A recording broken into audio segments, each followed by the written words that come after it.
I remember one teacher saying about Luke, as far as I'm concerned, I know that Luke's got autism, but as far as I'm concerned, he can leave it at the doorstep when he comes into my classroom.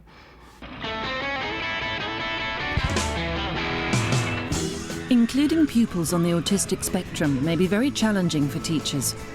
And for their autistic pupils, school life can be a blooming, buzzing confusion of uncertainty. Blackpool is home to the Jackson family, Jacqui, her 3 daughters and 4 sons. All the boys are on the autistic spectrum, and 3 of them are school age. 8:30 in the morning, I've done a full day by then. Jacqui is currently doing a PhD on autism and regularly lectures at conferences for education professionals. She has also written a book about autism and family life. Ben is 8. He is on the autistic spectrum and has some developmental delay. He is on roll at a special school, but has a flexible education plan, including home education. Joe, who's 12, is included in mainstream school and also has ADHD. And he went to punch me, so I went to punch him back, but I punched her really. Luke is 16 and no longer attends school. He's written 2 books, designed a website from scratch, and for him, the school experience was very difficult. He has Asperger syndrome.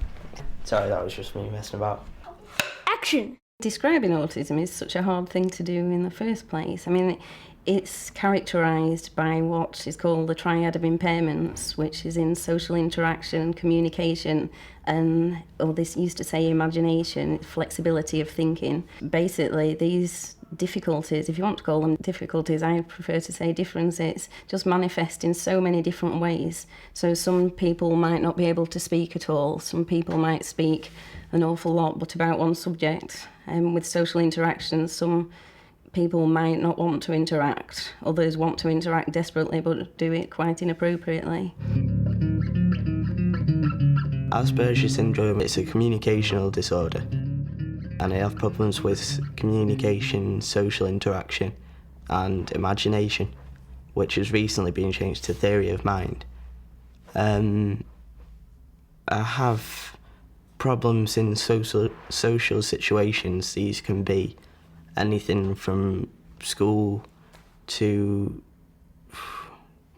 a night out. Can be anything at all.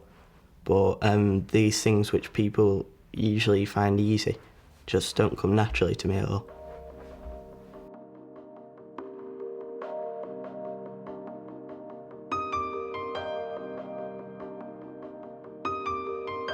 Are you sitting comfortably?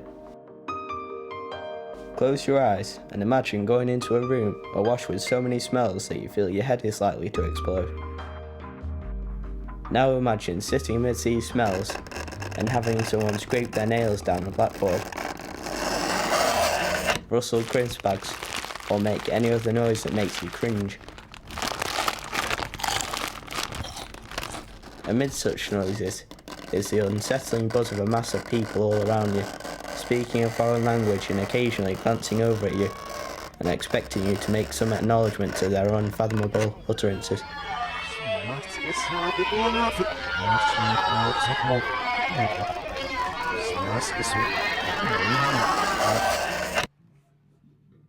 I have problems with processing, which is the biggest problem. I can't follow speech and things as quickly as other people, so there'll be a conversation going on, and because I haven't processed what's been said before, then I'll be one step behind everybody else. Luke was diagnosed with Asperger syndrome when he was 8. All I got told was Asperger syndrome on the autistic spectrum. Goodbye, that's it really. And even though intuitively I knew that he didn't like bright lights and I knew he didn't like being cuddled, and you start thinking, well, maybe if I mix him with other children more. So I was sending him off to nursery and thinking, well, give it a try and he'll learn to interact. The earlier years were just this great big whirlwind of nightmare really, because he screamed all the time and I was taking him out into situations that he probably hated. To be honest, I don't understand what people would be thinking. I don't understand that people feel different things to me. I don't understand that people think different things to me. I just don't understand how this works, to be honest. It's empathy, and it's knowing what people are feeling and thinking. It's being able to put yourself in somebody else's shoes that is hard for an AS person. The flexibility of thinking is something that really characterises all people with autism, in my opinion, because they're so very, very rigid and, really not getting other people's point of view in quite the same way. The lack of imagination being a symptom of AS has been changed recently to theory of mind, because if you look at a lot of the work, say, of a AS person, and say if it's photography or if it's painting or if it's novels, then it was clear that there isn't a lack of imagination. They don't know what my imagination is like, do they? And I say, I'd go and get one of my stories or something, bring it in and prove them wrong and say, look, I have got a good imagination.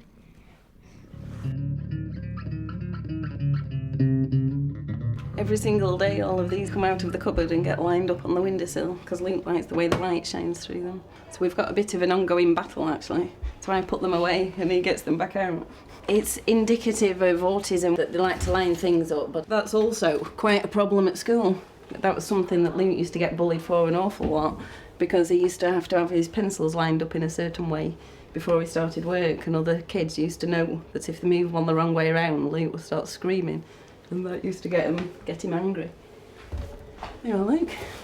With Asperger's syndrome, you're not the same as everyone else, you're just into different things and you just stick on one thing. Like, my brother Luke, he's dead bad into computers at the moment and everything, and he knows all the names of guitars anymore and everything. I think Joe's would have to be either reading and writing, because at the moment he's reading a lot of books, but I think he's definitely going to be a novelist when he's old, because he's an amazing writer. What's the biggest number that you know? Infinity. Infinity? Wow. Ben's specialist subject at the moment, I think, is maths. Ben developed maths very quickly. How did you know about infinity? I just knew about it. I think it was a Friday. It was about tea time, about 4 or 5 o'clock, and he was counting on his fingers, and no one knew what he was doing, because he was just sitting there going like this for ages. I just write sums. And then he just looked up at Mum and came out with this huge sum. I know nearly all of them.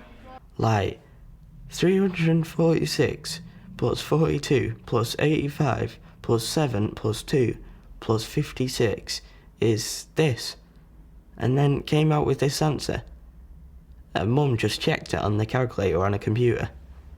And it was right. I don't really do reading, so I'm not really a reading guy. So I'm not good with reading, but I'm good with numbers. He always says to Mum that he's a numbers guy. I'm a numbers guy, really. So that's definitely Ben's specialist subject. I think the school were learning as much as I was to start with, and the main difficulty Luke had was with bullying. He was so different from his peers, and he stood out because he liked to walk round in circles, he liked to line things up, he only talked about dinosaurs at that particular time all the time. And he really couldn't understand why teachers would make him do circle time and why they would want kids would want to play cowboys and Indians.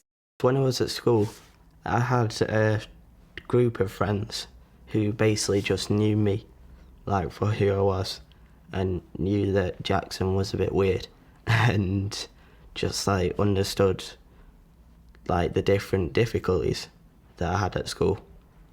So making friends with them wasn't really an issue. But generally socialising just within, say, class and, like, with teachers and students alike was just a lot more difficult than it should have been, to be honest. A lot of the time when he was very little, it manifested as aggression. He just got angry and hit people.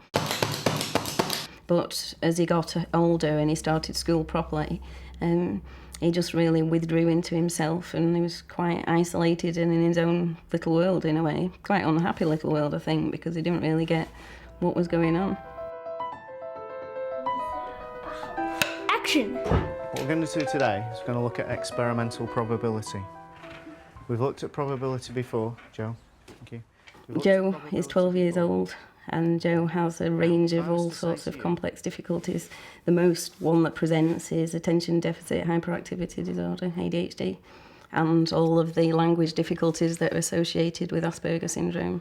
If it's evens, it's going to be 50-50. 50-50, which is... I used to mess about, like throw things across the classroom all the time and do back chat with the teacher and everything. If I rolled the dice 6 times, okay, what should I get? Joe didn't respond well to me, and in truth I didn't respond well to him. It took a while for us to get used to one another, and I think it took a while for him to settle down. All I ever heard was, Mr. Sagar's kicked me out of class, Mr. Sagar this, I can't stand Mr. Sagar. And, you know, it was this constant, you could tell there was just a clash the whole time. And then Joe's support worker said that she could time him, and within 5 minutes he would have been kicked out of class on every single maths lesson. Joe was doing it on purpose to get out of class, and he was winding Mr. Sagar up. Okay, what you need to do is you need to tally up your frequency, okay? So write the numbers in the end column once you've actually... Joe arrived as a bit of a mysterious package, really, because he wasn't at the time subject to a statement of special educational needs. Jacqui, in many respects, was the key element in this. She was very open initially with her concerns. She gave quite an accurate picture of Joe's behaviour in school, which was very, very valuable to us. But the most important thing is to listen, to listen, to communicate. If a teacher phones me up and says, Joe's not coming to lessons, or Joe won't listen, or he's not done his homework, I always say, thanks very much, I want to know. Because if we know at home that they've got an issue in whatever subject, then you can talk it through, and we can take our time doing the work that you do with kids that learn in a different way.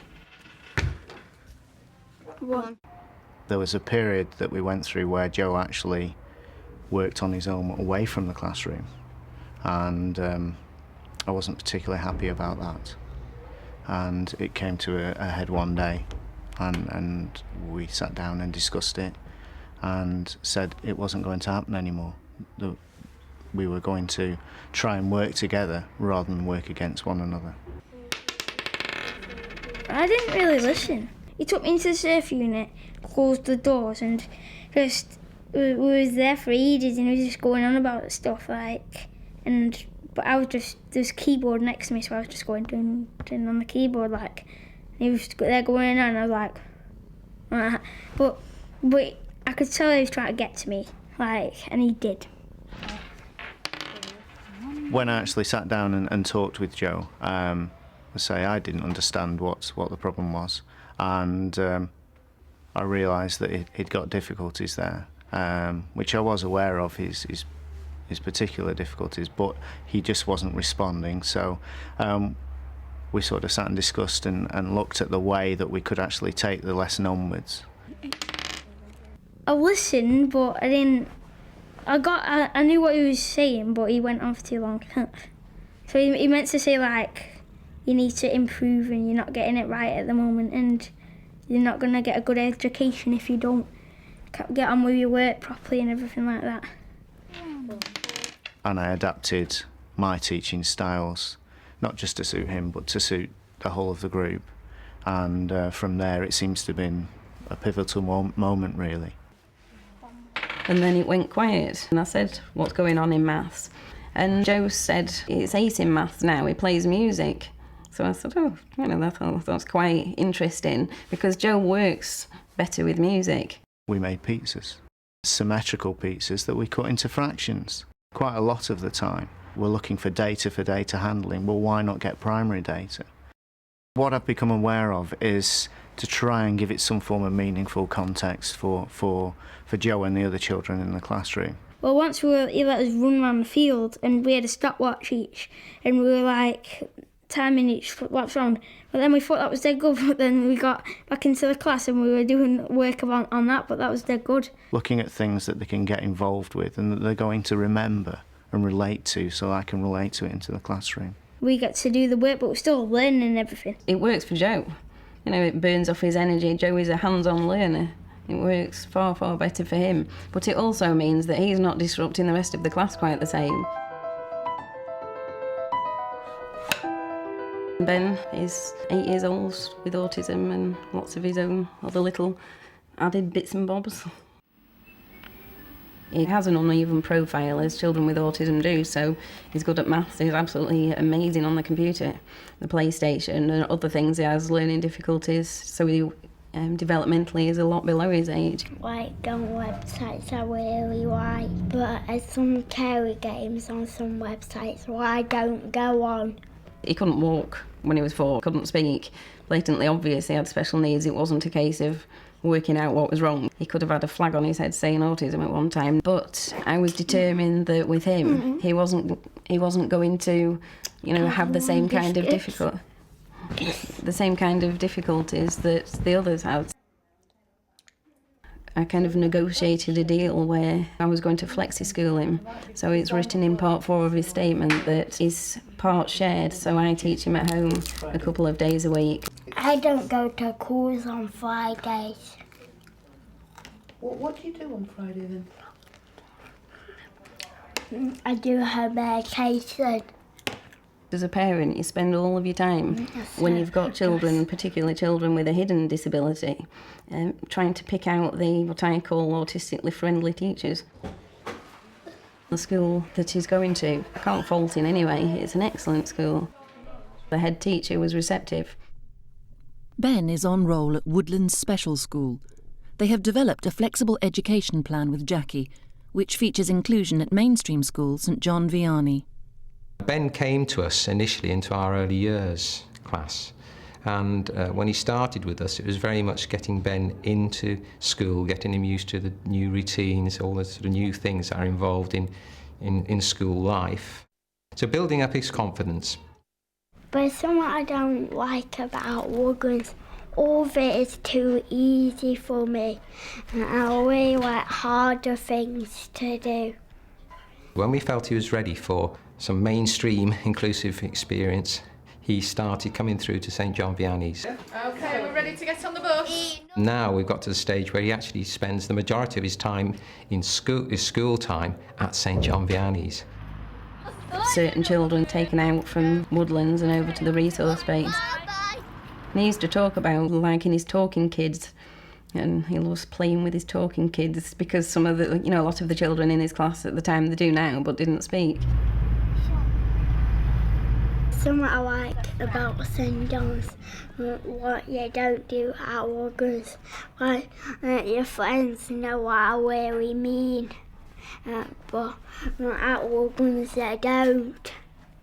One of the main aims for Ben when he's here at St John Vianney's is for him to have the opportunity to mix with peers of his own age and the opportunity to gain good role models of speech and language and behaviour, to give him the confidence to work in large group situations. That's fantastic writing, and you've remembered finger spaces. Okay, Ben, can you have a look for page 52?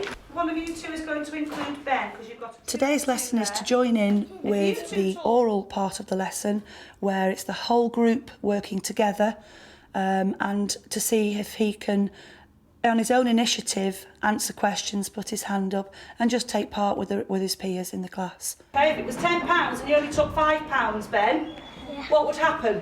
You won't be able to go. Oh no, you'd drive all that way and you wouldn't get in, would you? Well, we know already, don't we? We know already. So one of the main targets was for Ben to be independent, for Ben not to wait for me to give him a second instruction and to listen to Mrs. Poole. I don't know what to think. I don't know what to do. OK, so you want to have a think about it. Right. If he got stuck on a particular question, for him to look to his peers for help. Sphere, cuboid, prism, they're all there. Ben would be very hesitant at the beginning of the year, putting pencil to paper, just giving him the confidence to do it, to manage things for himself. And in this way, one of the main targets for Ben is giving him life skills. Ben, do you understand where to put that one now? Can you show me that shape on your page? Yeah, I do numbers all the time, and lessons I like about shapes. You have to know your names. Actually 3D shapes, they're hard. You have to write in what your shapes are called. They love it when Ben comes in. They will ask, can I sit next to Ben at lunchtime? Can I come into the resource space and play with Ben? They really accept him as one of their class members. When Ben first came here, he would much rather have playtimes here in the resource space, and I would invite a few children to come in, and he would much prefer indoor play, and he didn't really seem to understand outside play. There were too many children, a big playground, and he would always ask where is the child he wanted to play. He couldn't spot them on the playground. But now we have Ben saying that could he have longer outside, and when the bell goes he tells me off sometimes because he said that was a very short playtime because he was just getting into a game of Star Wars. And he is beginning to go out and approach children and ask them, can we play a game, rather than waiting for me to go and initiate play with him or to other children to come up to him. We're playing Star Wars. It's dead good. It's a bit like being on holiday at the moment. It's perfect. He loves it. He's happy with everything. And the school are always happy to adapt, and the teachers are great with him. The only difficulty we always have is when any changes happen, because Ben is appalling with changes. He hates them. Right, OK. Where are you going now? That was explained to me at the beginning of the year, that Ben will need all these structures. I think this does work well for Ben. However, there are times where there is a sudden change, and he copes extremely well with those changes. Quite often he doesn't react at school. You know, he's very, very quiet, and then he comes in and punches me, and, you know, I end up with a black eye.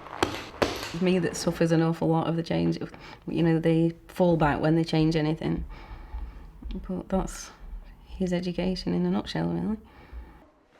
For teachers to build children's self-esteem with any kind of difference is so important. For example, Ben takes the register to the secretary, so that gives him a sense of importance, that he can walk down a corridor on his own and is safe. He's got his own special little job.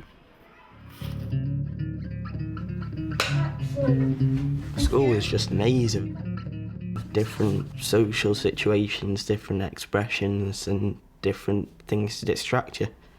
It's like you'd be having a conversation with someone, trying to work out what's being said and what expression's being said.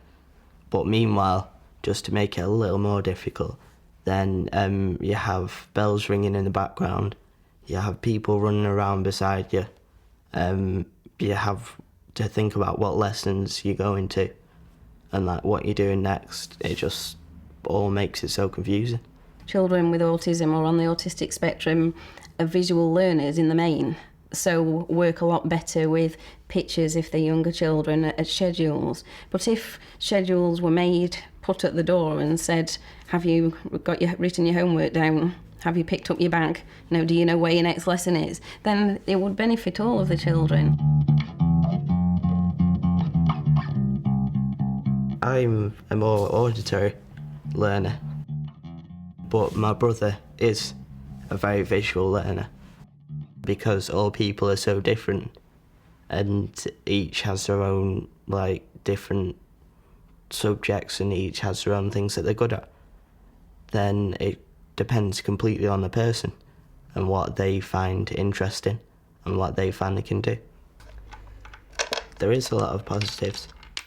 Ben is autistic, but he's the most honest kid you could ever come to find at all, and he's the nicest kid as well. My best thing I really wanted to do is be a footballer, because I just really like football.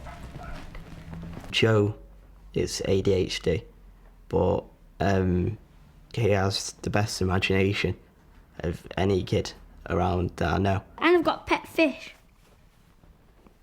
which my mum tried to drown. He says he hasn't got an imagination.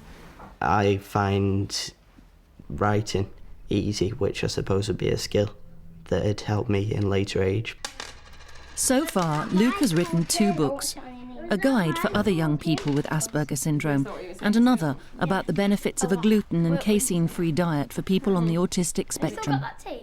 We are not allowed bread, so I have to have a thing called corn cakes. Gluten is the protein in wheat, barley, rye and malt. Casein is the protein in dairy produce. Children on the autistic spectrum, they don't process these proteins in the same way and they convert them to peptides, gluteomorphine and caseomorphine. It has the effect of heroin. It's very much like morphine. With Ben, it used to make him giggle hysterically. He would flick his fingers around, and Luke gets quite aggressive when he's off the diet. When they've had any of the things that they are intolerant to, they crave it, just like an addict would. Go on. You know, in maths they made pizza, Joe ate the pizza. Play-Doh is made with wheat. Paints have flour in, glue has flour in. There's so many things, so you have to provide it all.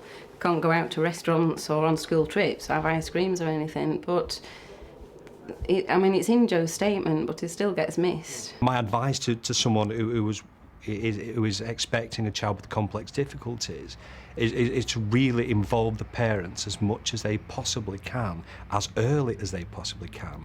But don't do that as a paper model. Don't do that as a piece of writing down, well, now we've got these targets, this is where we move from here. You really have to be prepared to apply those situations and also make your staff aware of what's going on. The successes that we may or may not have had with Joe, and I think we probably are having quite a lot of success with Joe, are largely due to Jacqui's quite positive influence and support, even at the time she may have had frustrations and been concerned. We've never ever felt that she isn't supporting us and with us and isn't trying to work with us towards solutions. I'm well aware of who Joe is, and I would hate to teach him. I feel quite sorry for teachers. I'd hate to have him in a class, because to try and do one job while they've got him bounding around squeaking must be really difficult. You gave me time to look back, didn't you? But with other people, they don't give me time. They just ever go at me straight away. So I'm looking away, and they go, Joe, concentrate. So I go, But with you're just looking, and then I get a chance to look back, but I'm only having a look, see what's happened, whatever. I'm like a cat, really. I like movement. AS isn't something different. It isn't something apart from the person. Say it's not like an illness you could have. It's not like a cold or anything. It's just part of my personality.